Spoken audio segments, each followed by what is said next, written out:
I want to introduce you to a new feature that we have built for our Shopify theme Noblesse. It's about a pre-order functionality that works for products and product variants, and it's based on meta fields or on a product tag. Let's have a quick look on how this works, and we have three versions here. We have the product tag one, where we have set a product tag for pre-order and one for estimated delivery date. Let's have a look at how this works for the actual product. We will change the settings to work based on a tag.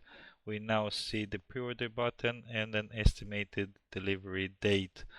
Once we add this product to the cart, we will have a cart attribute for this specific product with the pre-order date. Let's change this and have a look at a product that has meta field set. We have a meta field that we have created for pre-order date and one for pre-order true or false. So we will search for the product meta fields based pre-order and change the setting here in meta fields.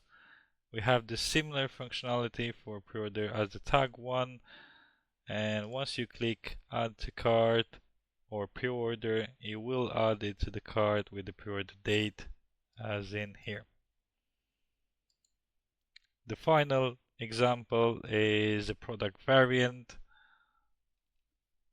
meta field. We have a pre-order date and pre-order set to true for this variant, and also we have a variant which doesn't have a pre-order date.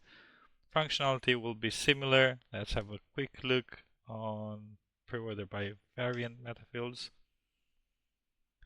We'll have a look at pre-order date set. We have the pre-order functionality, and we should have the estimated delivery date here.